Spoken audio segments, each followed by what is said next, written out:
Hello दोस्तों, study with एनु में मैं आपका स्वागत करती हूँ। कैसे आप सब? आई होप आप सब स्वस्थ होंगे, मस्त होंगे और अपनी पढ़ाई लिखाई में व्यस्त होंगे। तो आज का हमारा टॉपिक है विद्रोही राज्य 1857 का आंदोलन और उसके व्याख्यान। तो जैसे कि आप थंबनेल देख पा रहे हैं और ये आपकी जो प्रैक्टिस सेट चल रहा है, ये हिस्ट्री का प्रैक्टिस सेट चल रहा है। तो जो नए हैं ये मैं उनको बता रही हूँ, पुराने लोगों को तो पता ही है।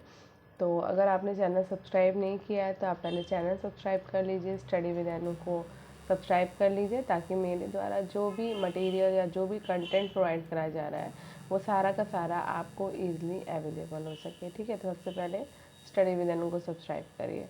जानकारी दे देना चाहती हूँ, ये आपकी प्रैक्टिस सेट चल रही है हिस्ट्री की, जो कि आपको शाम को 6 बजे ये वीडियो मिलता है। ठीक है, और आप हिस्ट्री का प्रैक्टिस सेट इसमें कर रहे हैं। ठीक है, इसके अलावा आपको दोपहर को 12 बजे जीएस का प्रैक्टिस सेट मिलता है, जो हम एलटी ग्रेड और जीआईसी के लिए कर रहे हैं। और उसके बाद सुबह 8 बजे आपको मिलता है मॉर्निंग में पॉलिटी का प्रैक्टिस है। ठीक है, तो वहाँ पे भी हम सेम यही वाली बुक कर रहे हैं, लेकिन पॉलिटी सब्जेक्ट की कर रहे हैं। तो मेन सब्जेक्ट हो आपका या फिर आप ऑप्शनल के तौर पे कर रहे हो, आपको एनसीईआरटी पढ़नी पड़ती है। और एनसीईआरटी से रिलेटेड हर एग्ज़ाम में क्वेश्चंस आए हैं। जैसे कि आप सामने ही देख पा रहे हो, ये देखो EMRS PGT 2023 में ये पूछा गया है। तो क्वेश्चन जो है बनते हैं। तो ये पूरी आपकी 6 to 12th बेस्ड थी बुक, तो जो मैंने कंप्लीट करवा दी ऑलमोस्ट। अब इसमें चार पाँच चैप्टर बचे, 63 पे हम पहुंच गए। आई थिंक शायद 67 चैप्टर है। और चूँकि आप देख रहे हो कि आपका वीडियो कम से कम 1 घंटे का हो जाता है, तो 1 घंटे का या फिर 45 मिनट का हो जाता है, तो ये जल्दी 1-2 दिन क्लास में ही ख़त्म हो जाएगा, 1-2 क्लासेस में। और उसके बाद फिर हम नई बुक करने वाले हैं, वो भी हम यूथ कंपटीशन टाइम्स की करेंगे। तो मैं थोड़ा सा बता देती हूँ, वो काफ़ी आपकी बड़ी बुक है। उसमें कम से कम आप 14,000 से ज़्यादा जो है ना क्वेश्चंस लगाओगे और 123 सेट्स लगाओगे। और वो मेनली आपके टीचिंग एग्ज़ाम के लिए है। टीजीडी का एग्ज़ाम दे रहे हैं आप, पीजीडी का दे रहे हैं, एलटी ग्रेड का, जीआईसी, जीडीसी, डाइट का, असिस्टेंट प्रोफेसर का, हाँ, DSSB, KVS, NVS, RPSC, school lecturer, college lecturer का, एनटीए, यूजीसी नेट, जेआरएफ का, या फिर सीटी सेट का। तो आप कोई भी एग्ज़ाम दे रहे हो तो आपके लिए बहुत यूज़फुल है। और चैप्टर वाइज सॉल्व और पेपर हम लगाएंगे उसमें। तो ये जैसे ही ख़त्म होगी हम वो शुरू कर देंगे। बस क्या है कि वो बुक आपके एलटी ग्रेड एग्ज़ाम तक फिनिश नहीं हो पाएगी, तो जितना हो सकता है उतना मैं कराऊंगी। बाकी आपका मैं जो आपके आगे आने वाले एग्ज़ाम्स हैं उनके लिए वो प्रैक्टिस सेट चलता रहेगा। तो अब अगर आप टीजीटी पीजीटी का दे रहे हो या फिर जीआईसी का दे रहे हो, जीडीसी का दे रहे हो ना, केवीएस एनवीएस का जो भी देना है आपको एग्ज़ाम, तो वहाँ तक के लिए आपका जाएगा। नेट का देना है आपको तो आप प्रैक्टिस का लगा सकते हो उसमें, क्योंकि अभी भी जीआईसी का डेट नहीं आई है। तो मेरा तो अभी जीआईसी में फोकस्ड है, तो फिर जीआईसी अलग कंप्लीट करना है। और चूँकि हिस्ट्री सब्जेक्ट से ही है तो उसको मैं कंटिन्यू करूँगी, तो वो बुक चलेगी आपकी। वही बुक सेम आपकी पॉलिटिक सब्जेक्ट की भी चलेगी। तो पढ़ते रहिए। उसमें मैं बहुत फास्ट नहीं कराऊंगी, जैसे इनमें बहुत फास्ट करा रही हूँ, क्योंकि ये समय कम है तो इसलिए फास्ट करा रही थी। और अब चूँकि हमारा एग्ज़ाम जनवरी में है, तो जितना जनवरी तक हो पाएगा एलटी ग्रेड का उतना मैं कराने की कोशिश करूँगी। प्रैक्टिस लगाते रहिए, लेकिन तो उसमें ना फिर एक एक टॉपिक चलेगा, क्योंकि उसमें क्वेश्चन बहुत जाते हैं। तो एक टॉपिक में ही हमारे 100 से ऊपर क्वेश्चन है उसमें, तो ज़्यादा कराने की कोशिश करूँगी तो बोरियत भी होगी और हमारा वीडियो भी लंबा चला जाएगा। इसलिए मतलब फिर आप बोर हो जाओगे। मुझे लगता है कि 1 घंटे की क्लास इनफ होती है, बल्कि मेरा तो मानना है आधे घंटे की क्लास ही होनी चाहिए, ताकि जितना पढ़ा है उसको एक बार और हम सुन सकें और वो अच्छे से दिमाग में बैठ सके। लेकिन फिर भी जब एग्ज़ाम पास आ जाता है तो फिर मेरी भी मजबूरी हो जाती है, मुझे भी थोड़ा आपको बड़ा क्लास देना पड़ता है, तो 1 घंटे का मैं देती हूँ। अभी आज मेरी आवाज़ से लग रहा होगा मेरी तबीयत ठीक नहीं है, कोल्ड हो गया है बहुत ज़्यादा, तो इसलिए थोड़ा सा आज मैं स्लो चलूँगी, बहुत ज़्यादा फास्ट नहीं चलूँगी। तो जब तक पूरी तरह से ठीक नहीं हो जाती हूँ तब तक अभी तक जैसे बहुत एकदम सुपर फास्ट ट्रेन की तरह चल रही थी, तो वो थोड़ी सी ट्रेन आपकी डाउन हो गई है और अब हम थोड़ा सा स्लो स्लो चलेंगे। और ये फिनिश होने वाली वैसे भी है बुक, तो 1 घंटे का ही वीडियो होगा, बट मैं बहुत फास्ट नहीं करा पाऊँगी। आप उसको ज़्यादा स्पीड में करके देख सकते हैं वीडियो को, इस वीडियो को। तो मैंने थोड़ी जानकारी दे दी है और समय भी बहुत वेस्ट हो गया है, तो अब जानकारी देना करते हैं बंद। समय बहुत कीमती है आपका। तो चलिए शुरू करते हैं। तो आज विद्रोही और राज पढ़ेंगे 1857 का आंदोलन, उसके व्याख्यान से जितने भी क्वेश्चन आए हैं कंप्लीट करते हैं। चलिए स्टार्ट करें। पहला क्वेश्चन है 1857 के विद्रोह के बारे में निम्नलिखित कथनों पर विचार कीजिए। सभी विद्रोही नेताओं ने बहादुर शाह को अपना सम्राट माना और उनके नाम से सिक्के ढाले गए और आदेश जारी किए गए। अधिकतर व्यापारी विद्वानों और भारतीय शासकों ने न केवल अपने को अलग रखा, अपितु उन्होंने ब्रिटिशों का सक्रिय रूप से सहयोग किया। तो नीचे दिए गए कोड से सही उत्तर का चयन करना है। तो यहाँ पर ए और आर दोनों सही हैं, परंतु आर ए की सही व्याख्या नहीं कर रहा है। तो 1857 के विद्रोह में सभी विद्रोही नेताओं ने बहादुर शाह को अपना सम्राट माना और उनके नाम से सिक्के ढाले गए और आदेश जारी किए गए। अधिकतर व्यापारी विद्वानों और भारतीय शासकों ने न केवल विद्रोह से अपने को अलग रखा, अपितु उन्होंने ब्रिटिशों का सक्रिय रूप से सहयोग किया। इस प्रकार कथन और कारण दोनों सही हैं, किंतु कारण जो है वो कथन की व्याख्या नहीं करता। नेक्स्ट है, निम्न में से किस वर्ष में महारानी विक्टोरिया ने भारत की साम्राज्ञी उपाधि धारण की थी? तो बनी थी 1876 में। 1876 में महारानी विक्टोरिया ने भारत की साम्राज्ञी की उपाधि धारण की और इस समय भारत में गवर्नर जनरल थे लिटिल। 1857 के विद्रोह के बाद भारत में कंपनी की सत्ता को समाप्त कर शासन सत्ता इंग्लैंड की संसद और महारानी में निहित कर दिया गया था और इसी परिप्रेक्ष्य में महारानी विक्टोरिया को भारत की साम्राज्ञी घोषित किया गया। नेक्स्ट है, लेखक और कृति को मिलाना है हमें। तो जायसी लेब्रा, इसका आंसर देख लेते हैं। तो यहाँ पर देख लेते हैं डायरेक्ट। तो Joyce Lebra Chapman, the Rani of Jhansi, the study in female, Henry Solberg, the Indian literature of the great rebellion ने लिखी है। S K Sinha, Veer Kunwar Singh, the great barrier of 1857। Gautam Chakravarti ने Indian mutiny and the British imagination. ठीक है।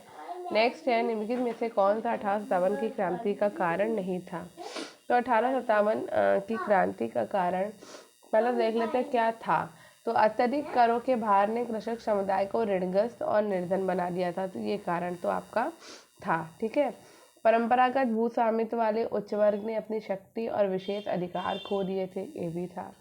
फिर है, ईसाई धर्म प्रचारकों ने विद्रोहियों को क्रांति के लिए उकसाया था। भैया ऐसा कुछ भी नहीं हुआ था, क्यों उकसाएंगे? ठीक है। और डलहौजी की हड़प नीति, ये भी कारण था आपका।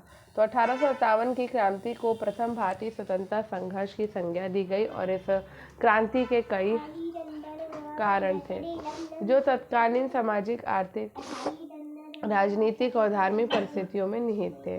डलहौजी की हड़प नीति, अत्यधिक करों का भार जिससे कृषक ऋणग्रस्त व निर्धन हो गए, परंपरागत भू स्वामित्व वाले उच्च वर्ग ने अपनी शक्ति और विशेष अधिकार को खो देना आदि इस विद्रोह के प्रमुख कारण थे। सिपाही विद्रोह का तत्कालीन कारण ग्रीस लगे कारतूस थे। 1856 में ब्रिटिश सरकार ने पुरानी लोहे वाली ब्राउन बेस बंदूक के स्थान पर न्यू एनफील्ड राइफल के प्रयोग का निश्चय किया। उस राइफल में कारतूस के ऊपरी भाग को मुंह से काटना पड़ता था और जनवरी 1857 में बंगाल में अफवाह फैल गई कि कारतूस में गाय और सुअर की चर्बी लगी है और इस घटना ने चिंगारी का कारण किया और तत्पश्चात मंगल पांडे ने विद्रोह कर दिया। मंगल पांडे बैरकपुर में तैनात 34वीं बटालियन के एक सिपाही थे और 29 मार्च 1857 को उन्होंने अपने अधिकारियों जनरल ह्यूडसन और बाग की हत्या कर दी थी। अतः उन्हें 8 अप्रैल 1857 को फांसी दे दी गई। नेक्स्ट है, सिपाही विद्रोह का तत्कालीन कारण क्या था? तो भाई सिपाही विद्रोह का तत्कालीन कारण था ग्रीस लगे कारतूस। नेक्स्ट है, मंगल पांडे किस बटालियन यानी कि रेजिमेंट से संबंधित थे? तो मंगल पांडे 34वीं बटालियन रेजिमेंट से संबंधित थे। नेक्स्ट है 29 मार्च 1857 को डैश अपने अधिकारियों पर गोली चला दी थी। तो ये मंगल पांडे ने 29 मार्च 1857 को चलाई थी। भारत में 1857 के विद्रोह के दौरान गांव-गांव संदेश पहुंचाने के लिए एक खाद्य पदार्थ का इस्तेमाल किया गया था और वो खाद्य पदार्थ थी चपाती। तो 1857 में शुरू हुए भारत के पहले स्वतंत्रता संग्राम में चपातियाँ यानी कि रोटियाँ गांव-गांव में क्रांति की ज्वाला जगाने और गुप्त संदेश पहुंचाने का माध्यम थी। फरवरी 1857 में ब्रिटिशों के खिलाफ भारतीय चुपचाप विद्रोह की योजना बना रहे थे। रात भर धावकों द्वारा हजारों अनगिनत चपातियां आसपास के गांवों के घरों और पुलिस चौकियों को वितरित की जा रही थी और इस घटना की जानकारी सर्वप्रथम मथुरा शहर के मजिस्ट्रेट पार्क थर्नहिल को मिली। फिर उन्होंने जांच में पाया कि चपातियों का वितरण रहस्यमय तरीके से हर रोज 300 किलोमीटर तक किया जा रहा है। दक्षिण में नर्मदा नदी से लेकर नेपाल की सीमा के कई सौ मील उत्तर तक इन चपातियों का वितरण किया जा रहा था, जिसके फलस्वरूप उसी वर्ष विद्रोह फूटा और 10 मई 1857 की क्रांति का जन्म हुआ। नेक्स्ट है भारत के 1857 के विद्रोह के संदर्भ में निम्नलिखित में से कौन सा कथन सही है। तो ये आपकी इसकी विफलता का एक कारण भारतीयों के बीच फूट थी। दूसरा, 1857 की क्रांति ने भारत में ईस्ट इंडिया कंपनी का शासन का अंत कर दिया था। ठीक है, तो भारत के 1857 के विद्रोह में निम्नलिखित सही कथन है कि यद्यपि संपूर्ण भारत में तेजी से फैला ये विद्रोह किंतु समूची जनसंख्या को आंदोलित नहीं कर सका। इसका सबसे बड़ा कारण संगठन का अभाव था। इसकी विफलता का एक कारण भारतीयों के बीच फूट थी, अर्थात अधिकांश देशी नरेशों एवं सामंतों का राजभक्त बने रहना। अधिकतर पटियाला, जींद, ग्वालियर, हैदराबाद, पंजाब और बंगाल जैसे रियासतों के राजाओं से विद्रोह को समर्थन नहीं प्राप्त हुआ। विद्रोहियों ने अलग अलग उद्देश्य को लेकर विद्रोह किया था, जो निजी स्वार्थ से प्रेरित थे और विद्रोहियों के पास साधन सीमित थे। कुशल नेतृत्व का अभाव था, अर्थात बहादुर शाह वृद्ध और दुर्बल व्यक्ति था जो एक कुशल नेतृत्व प्रदान करने में असमर्थ रहा। 1857 की क्रांति के परिणाम स्वरूप भारत में ईस्ट इंडिया कंपनी के व्यापारियों का शासन समाप्त हो गया एवं ब्रिटिश संसद और ताज का शासन आरंभ हुआ। गवर्नर जनरल को अब वायसराय कहा जाने लगा। नेक्स्ट है 11 मई 1857 को सिपाहियों के द्वारा किसे हिंदुस्तान का सम्राट घोषित किया गया था। तो बहादुर शाह जफर को। तो 11 मई 1857 को सिपाहियों के द्वारा बहादुर शाह जफर को हिंदुस्तान का सम्राट घोषित किया गया। इससे पहले 10 मई को मेरठ स्थित छावनी की 20 NI तथा SC की पैदल सैन्य टुकड़ी ने चर्बी वाले कारतूस के प्रयोग से इनकार कर विद्रोह कर दिया था। दिल्ली में 82 वर्षीय बहादुर शाह जफर ने बख्त खां के सहयोग से विद्रोह को नेतृत्व प्रदान किया और 20 सितंबर 1857 को बहादुर शाह ने हुमायूं के मकबरे में अंग्रेज लेफ्टिनेंट WSR हडसन के समक्ष समर्पण कर दिया। बहादुर शाह को शेष जीवन रंगून यानी कि बर्मा में बिताना पड़ा और वहीं उनकी मृत्यु हो गई। 1857 के विद्रोह के दौरान खान बहादुर खान ने बरेली, तात्या टोपे एवं नाना साहब ने कानपुर, जगदीशपुर के कुंवर सिंह ने बिहार, रानी लक्ष्मीबाई ने झांसी, बेगम हजरत महल ने लखनऊ, लियाकत अली ने इलाहाबाद, मौलवी अहमदुल्ला ने फैजाबाद आदि क्षेत्र में लोगों का नेतृत्व किया था। नेक्स्ट है 1857 में सिपाही विप्लव का बरेली में निम्नलिखित में से किसने नेतृत्व किया। तो ये किया था खान बहादुर खान ने।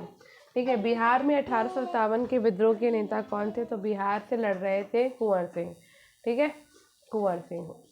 नेक्स्ट है 1857 के विद्रोह में किसने भाग नहीं लिया। तो भगत सिंह ने भाग नहीं लिया था, तात्या टोपे लड़ रहे थे, रानी लक्ष्मीबाई लड़ रही थी, बहादुर शाह जफर भी लड़ रहे थे।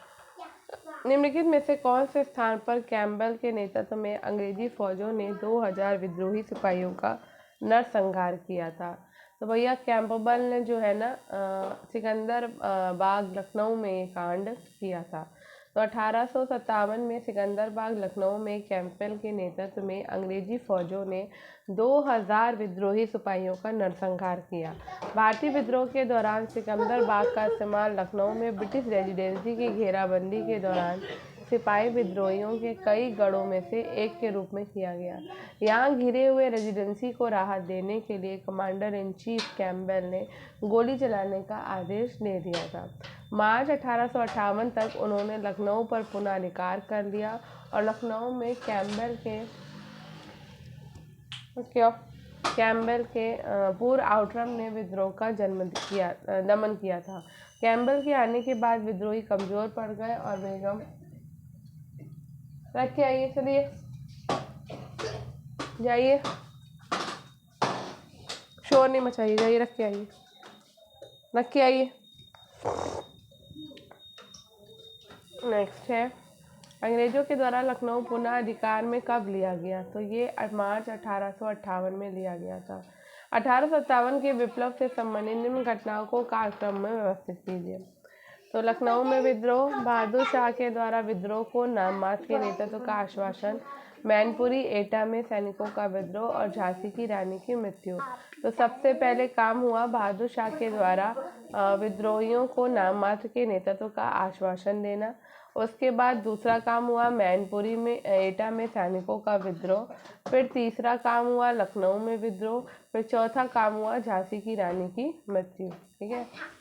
तो 1857 की क्रांति कालखंड के अनुसार सर्वप्रथम बहादुर शाह के नेतृत्व का आश्वासन, 11 मई 1857 के पश्चात मई 1857 में मैनपुरी एटा में सैनिकों का विद्रोह। इसके पश्चात बेगम हजरत महल के नेतृत्व में 4 जून 1857 को लखनऊ में विद्रोह और 18 जून 1857 को झांसी की रानी की मृत्यु हुई थी। नेक्स्ट है, सैन्य विद्रोह के प्रमुख नेता और अनुयायी। निम्नलिखित में से कौन सा कारण 1857 के विद्रोह की शुरुआत से जुड़ा नहीं है? तो ब्रिटिश सरकार के द्वारा दत्तकत्ता को मान्यता देने से इनकार। ये तो है भाई, ये धारणा कि अंग्रेज भारतीय समाज द्वारा पोषित और पवित्र माने जाने वाले सामाजिक ढांची रीति रिवाजों को नष्ट कर रहे हैं, ये भी है। अंग्रेज किसानों के रक्षक थे, तो भैया अंग्रेज किसानों के रक्षक कभी नहीं थे, इसीलिए तो विद्रोह हुआ। ठीक है। तो 1857 की विद्रोह की शुरुआत से अंग्रेज किसानों के रक्षक नहीं थे। 1857 के विद्रोह की शुरुआत होने के मुख्य कारण ब्रिटिश सरकार के द्वारा दत्तकता गोद लेने की प्रथा को मान्यता देने से इनकार करना था और डलहौजी के द्वारा किए गए अवध और अन्य राज्यों के अधिग्रहण से अनेक रियासतों में गहरा असंतोष उत्पन्न था। भारतीयों के मन में धारणा बन गई कि अंग्रेज भारतीय समाज के द्वारा पोषित और पवित्र माने जाने वाले सामाजिक धार्मिक रीति रिवाजों को नष्ट कर रहे हैं। और इसके प्रमुख नेताओं में रानी लक्ष्मीबाई झांसी की, शाह आलम बड़ौत, मौलवी अहमदुल्ला फैजाबाद से और लियाकत अली इलाहाबाद, कुंवर सिंह आरा बिहार आदि से शामिल थे। नेक्स्ट क्वेश्चन है, इनमें से कौन नेता 1857 के विद्रोह से जुड़ा नहीं है? तो इसमें से तो कोई नहीं है। रानी लक्ष्मीबाई जुड़ी थी और शाह भी जुड़े थे, मौलवी अहमदुल्ला शाह भी जुड़े थे। 1857 के विद्रोह में भाग लेने वाले मौलवी के नाम का उल्लेख करें, तो भैया मौलवी अहमदुल्ला शाह थे। ठीक है। 1857 के विद्रोह में भाग लेने वाले मौलवी का नाम मौलवी अहमदुल्ला शाह था। इन्होंने 1856 में अंग्रेज़ों के खिलाफ जिहाद का प्रचार करते और लोगों को विद्रोह के लिए तैयार करते हुए गांव-गांव जाते देखा गया था। वे पालकी में बैठकर चलते थे और पालकी के आगे आगे ढोल और पीछे उनके समर्थक होते थे, इसलिए उन्हें लोग बाग डंका शाह के नाम से पुकारते थे। बहुत से मुस्लिम उन्हें पैगंबर मानते थे। उन्होंने फैजाबाद अवध में विद्रोह का नेतृत्व किया था और इन्होंने 30 जून 1857 को चिन्हट के युद्ध में अंग्रेजों को पराजित किया था। किस वर्ष में चिन्हट युद्ध में अंग्रेजों को पराजय का सामना करना पड़ा? तो 30 जून 1857 में। नेक्स्ट है, इनमें से किस स्थान पर कब्जे के बाद 1857 के विद्रोह से पहले धार्मिक नेताओं और स्वयं घोषित मसीहों ने ब्रिटिश शासन के विनाश का प्रचार किस तरह से किया था? तो ये किया था प्रचार, आंसर मैंने इसमें है 1857 के विद्रोह से पहले अंग्रेजों के द्वारा लखनऊ में अवध पर कब्जे के बाद बहुत सारे धार्मिक नेता और स्वयंभू पैगंबर प्रचारक ब्रिटिश राज को नेस्तनाबूद करने का अलग जगह रहे थे। अच्छा, अवध के कब्जे के बाद निम्नलिखित में से कौन सा 1857 का विद्रोही था जिसने अपने इलाके यानी देश 84 के किसानों को लामबंद कर एक अंग्रेज अफसर के बंगले को हॉल ऑफ जस्टिस में परिवर्तित कर दिया था? तो ये था शाह आलम। ठीक है। तो ये काम शाह आलम ने किया। तो शाह आलम 1857 के विद्रोही थे और उसने अपने इलाके अर्थात देश 84 देश बड़ौद परगना मेरठ जिला उत्तर प्रदेश के मुखियाओं तथा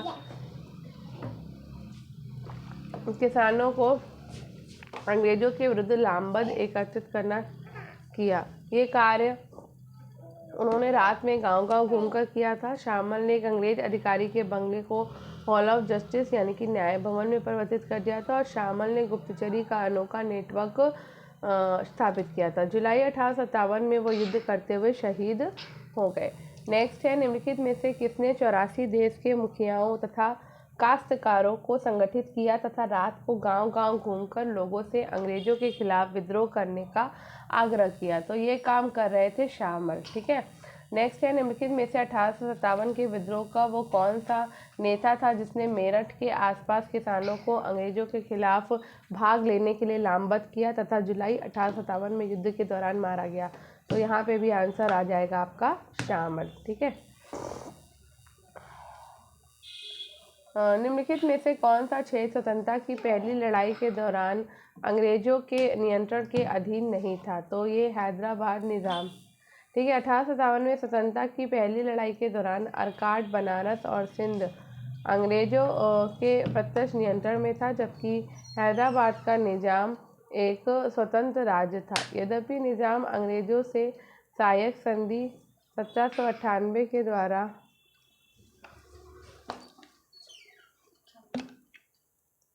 एक सहयोगी राज्य में परिचित हो चुका था।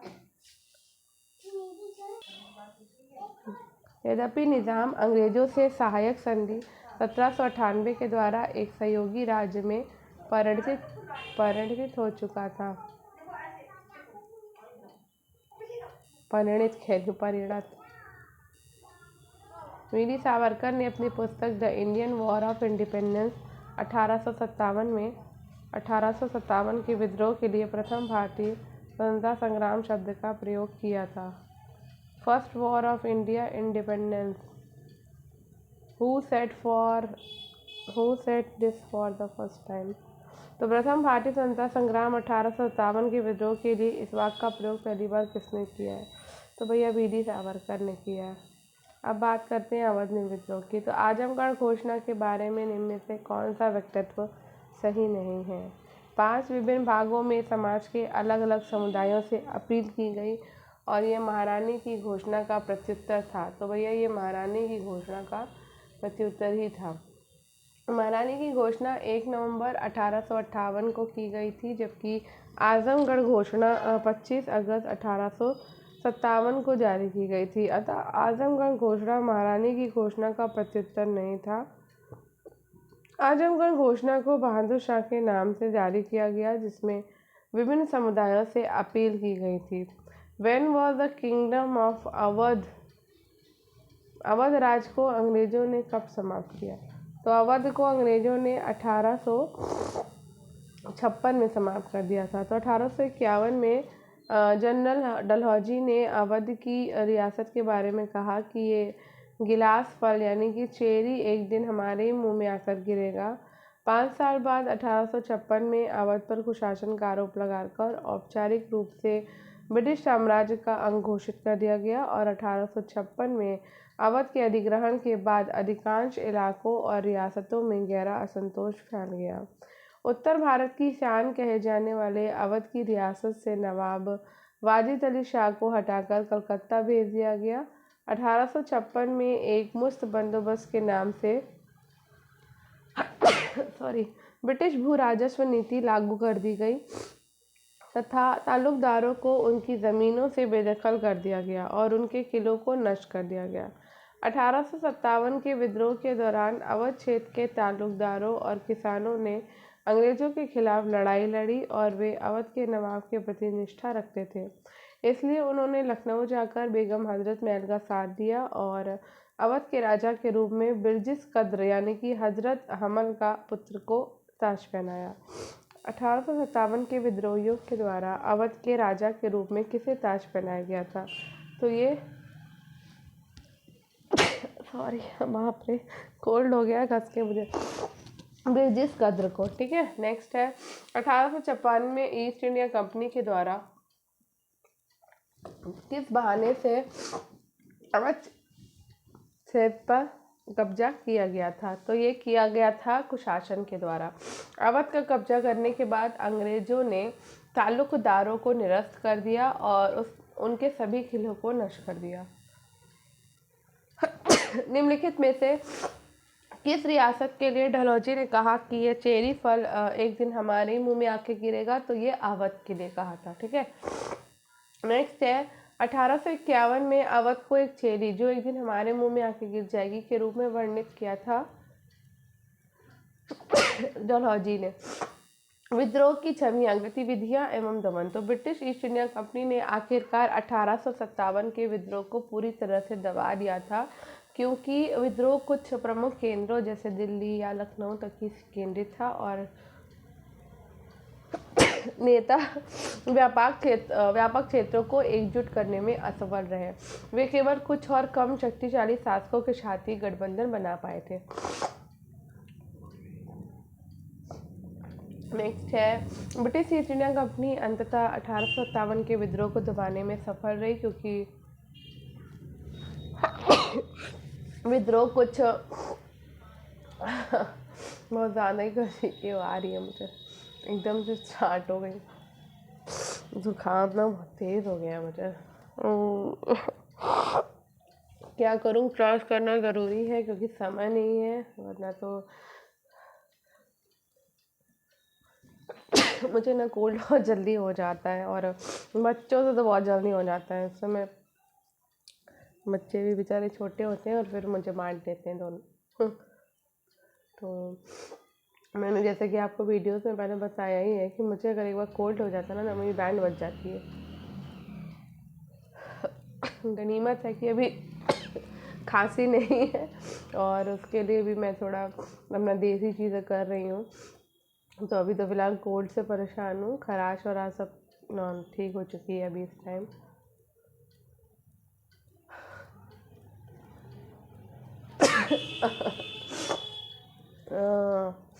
चलो अच्छा पढ़ते हैं, भैया ये तो लगी रहेंगी छीन के, मेरे एक बार छींकें आना शुरू होती हैं थोड़ी देर तक नहीं बंद होती हैं। चलो आगे बढ़ते हैं, छींकते रहेंगे पढ़ते रहेंगे।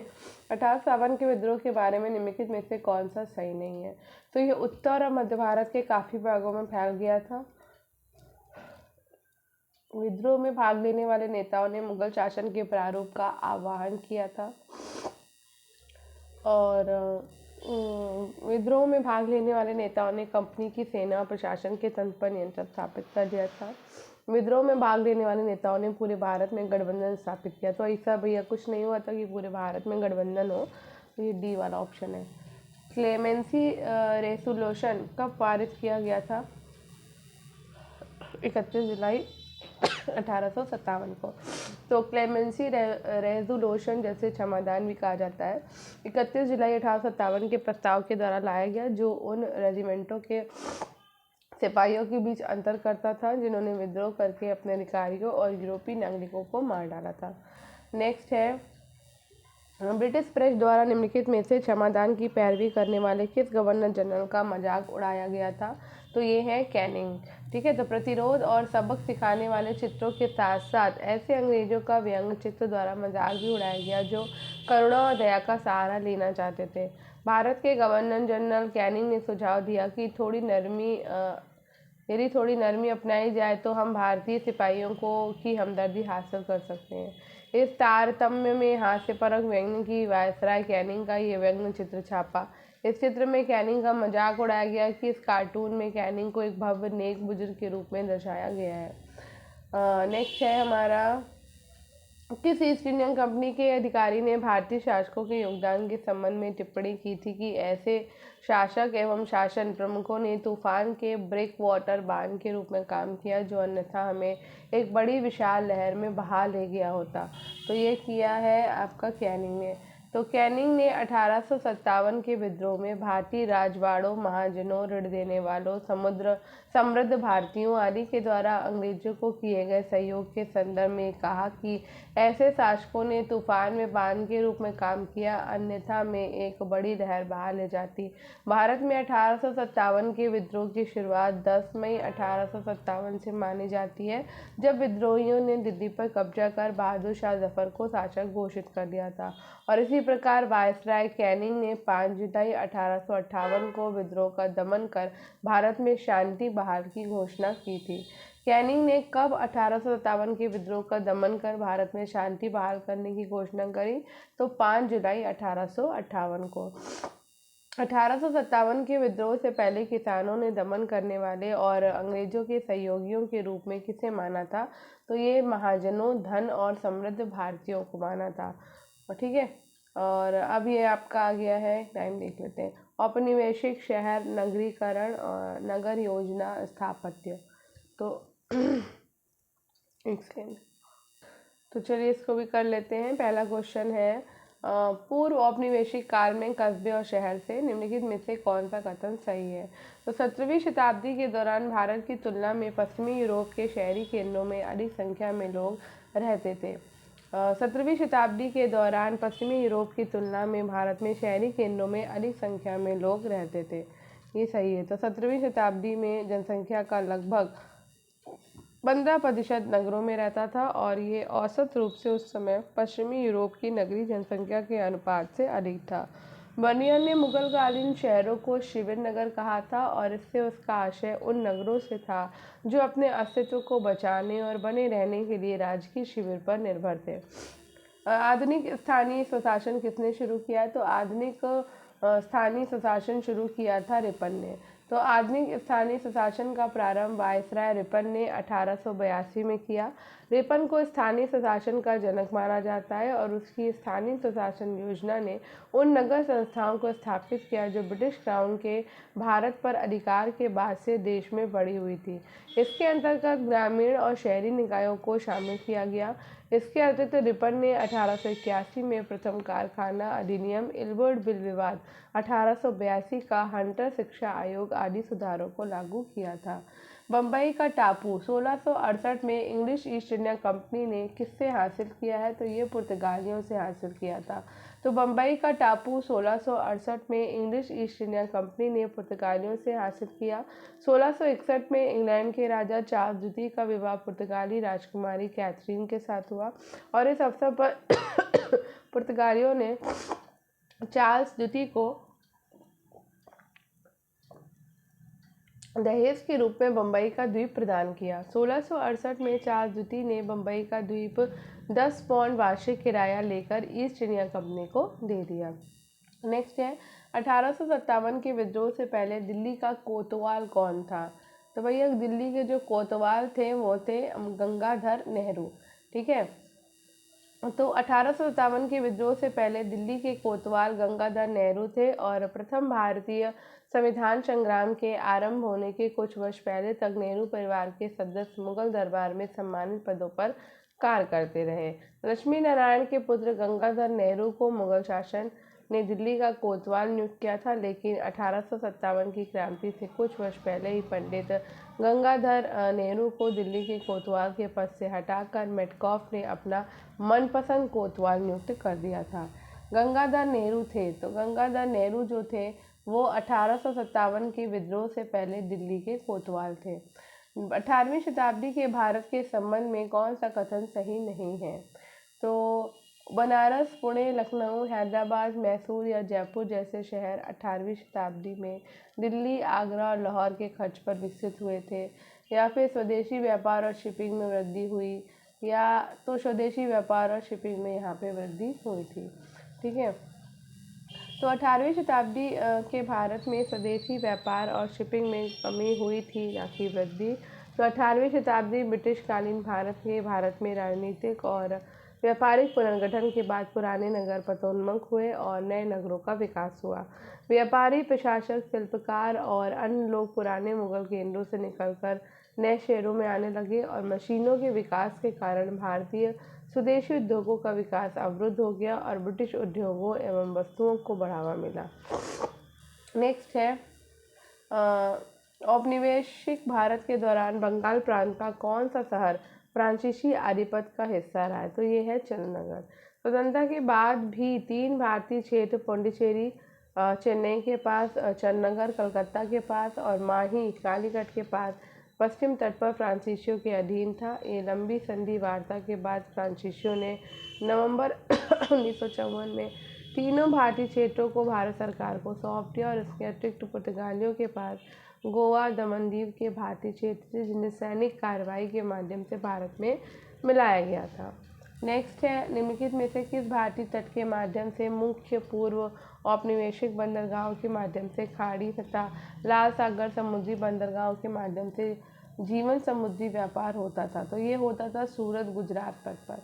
सूरत गुजरात के बंदरगाह के माध्यम से मुख्य रूप से पूर्व औपनिवेशिक काल में भारत का व्यापार खाड़ी तथा लाल सागर के बंदरगाहों से होता था, क्योंकि 17वीं शताब्दी के दौरान कपास की वस्तुओं का निर्यात बहुत तेजी से बढ़ रहा था। औपनिवेशिक शहरों की पड़ताल रिकॉर्ड्स। तो औपनिवेशिक काल के दौरान रेलवे का भारतीय उद्योगों पर क्या प्रभाव पड़ा? औपनिवेशिक काल के दौरान रेलवे का भारतीय उद्योगों पर व्यापक प्रभाव पड़ा। रेलवे ने दूरदराज के क्षेत्रों में उद्यमिता को प्रोत्साहित किया और सस्ता परिवहन प्रदान करके औद्योगिक विकास को बढ़ावा दिया। शहरी और ग्रामीण क्षेत्रों के बीच अंतर में कमी आई। रोजगार सृजन के साथ वस्तुओं के परिवहन में सुलभता आई। नया शहरी परिवेश, बंदरगाह, किले और सेवा केंद्र। तो रेल की पटरियों को पहली बार किसने डलवाई थी? तो ये डलवाई थी डलहौजी ने। तो डलहौजी के समय पे भारत में रेलवे का विकास शुरू हुआ और पहली बार भारत में रेल की पटरियां बिछाई गई। 1853 में पहली बार मुंबई से थाने के बीच में ट्रेन चलाई गई थी और करजन के समय रेलवे का सबसे अधिक विकास हुआ था। भारत में पहली ट्रेन 1853 में मुंबई से थाने तक चली थी। अब बात करते हैं पृथक्करण, नगर नियोजन और भवन निर्माण की। तो लंदन में नगर योजना का काम सामाजिक क्रांति के भय से शुरू किया गया था। कारण है कि बम्बई में नगर योजना का काम प्लेग महामारी के डर से शुरू किया गया था। तो यहाँ पर आंसर आपका होगा ए, यानी कि कथन और कारण दोनों सही हैं और आर एक की सही व्याख्या नहीं करता है। तो लंदन में नगर योजना का काम सामाजिक क्रांति के भय से शुरू किया गया था और मुंबई में ये काम प्लेग की महामारी के डर से हाथों में लिया गया। 1898 में city of Bombay improvement trust की स्थापना की गई और उसे शहर के मध्य में बसे गरीबों के मकानों को हटाने का काम सौंपा गया था। 1690 में कोलकाता को निर्माण करने का श्रेय जाता है, तो ये श्रेय जाता है जॉब चार्नॉक को। 1690 में कलकत्ता के निर्माण का श्रेय ब्रिटिश व्यापारी जॉब चार्नॉक को दिया गया। उसने सर्वप्रथम हुगली नदी के किनारे स्थित सूता नदी नामक स्थान पर एक व्यापारिक कोठी की स्थापना की थी और यहीं से कलकत्ता नामक नवीन शहर की स्थापना का मार्ग प्रशस्त हुआ। 1698 में बंगाल के नवाब के एक फरमान के द्वारा अंग्रेजों को सूता नदी, कोलकाता और गोविंदपुर की जमींदारी प्राप्त हो गई तथा यहाँ पर एक किलेबंद बस्ती फोर्ट विलियम की स्थापना की गई। 1757 में प्लासी युद्ध के पश्चात ईस्ट इंडिया कंपनी ने कलकत्ता नामक शहर की स्थापना सूता नदी, कोलकाता और गोविंदपुर नामक 3 गांवों को मिलाकर की थी। 1798 में वेलेजली जब गवर्नर जनरल बना तब उसने वहाँ पर गवर्नमेंट हाउस के नाम से एक महल बनवाया और 1911 तक ये कलकत्ता भारत की राजधानी रही। वायसराय हार्डिंग जो है वो द्वितीय के समय 12 दिसंबर 1911 में दिल्ली दरबार के दौरान भारत की राजधानी कलकत्ता से दिल्ली स्थानांतरित करने की घोषणा की गई और 1912 में स्थायी रूप से दिल्ली भारत की राजधानी बन गई। ठीक है, आगे बढ़ते हैं। किसके शासनकाल में भारत की राजधानी को कलकत्ता से दिल्ली को स्थानांतरित किया गया? तो ये किया गया था हार्डिंग के शासनकाल में। ठीक है, भारत में प्रथम पूर्ण जनगणना, तो भारत में प्रथम पूर्ण जनगणना जो है वो 1881 में हुई थी। तो ब्रिटिश भारत में पहली जनगणना हुई है 1872 में मेयो के कार्यकाल में, लेकिन प्रथम पूर्ण जनगणना 1881 में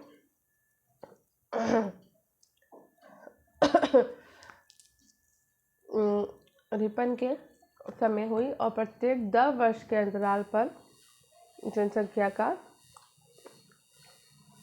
क्रमवार आकलन शुरू हुआ, जो आज भी जारी है। स्वतंत्र भारत की प्रथम जनगणना 1951 में भारत सरकार के गृह मंत्रालय के अधीन कराई गई है। अब कथन और कारण का क्वेश्चन देख लेते हैं।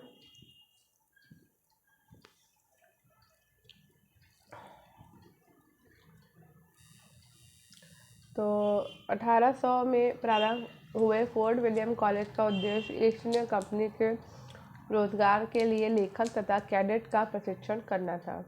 कारण कहता है कि सर विलियम जोन्स का संस्कृत के अध्ययन का प्रमुख उद्देश्य न्यायपालिका में हिंदू कानून का सार संग्रह रचित करना था। तो आंसर है इसका बी। ए और आर दोनों सही है, किंतु ए का सही स्पष्टीकरण आर नहीं है। ठीक है, चलो आगे बढ़ते हैं।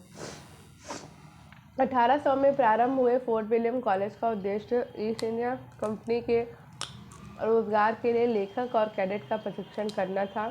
फोर्ट विलियम कॉलेज की स्थापना वेलेजली ने 1800 में की और दूसरी तरफ विलियम जोन्स का संस्कृत के अध्ययन का प्रमुख उद्देश्य न्यायपालिका में हिंदू कानून का सार संग्रह रचित करना था। इस प्रकार कथन और कारण दोनों सही हैं। ठीक है, फोर्ट विलियम कॉलेज की स्थापना किसने करी है? तो भैया ये वेलेजली ने करी थी। ठीक है, आगे बढ़ते हैं। और इसी के साथ ही ये वाला भी ख़त्म हो गया है। अब हम महात्मा गांधी राष्ट्रीय आंदोलन सविनय अवज्ञा और उससे आगे जो है ना हम कल करेंगे। ऑलरेडी हमारा 41 मिनट का वीडियो हो चुका है और तो ये वाला अब हम कल करेंगे। तो बस इसमें थोड़ा सा ही बचा है, अब ज़्यादा नहीं है। हो सकता है नेक्स्ट क्लास में ही कंप्लीट हो जाए, हो सकता है मैं एक क्लास और कराऊँ। वैसे मुझे लगता है कि मैं खींच दूँगी। बाकी देखते हैं कितने क्वेश्चन है, मैंने भी क्वेश्चंस नहीं देखे हैं। अगर ज़्यादा होंगे तो 2 वीडियो हो जाएगा, नहीं तो एक में ही आपकी क्लास में ये फिनिश हो जाएगी ये वाली बुक। फिर हम उसके बाद दूसरी बुक करेंगे। तो जो बुक मैंने कही है या तो वो करूँगी या फिर कोई और दूसरी कराऊँगी, लेकिन कराऊँगी ज़रूर। तो प्रैक्टिस सेट चलता रहेगा, इसलिए बने रहिए क्लास में। ठीक है, चलिए मिलते हैं कल। Bye bye. तब तक हो सकता है थोड़ी तबीयत और ठीक हो जाए। Bye bye. Study with Anu को शेयर, सब्सक्राइब और कमेंट बॉक्स में कमेंट करना मत भूलिएगा। बाय।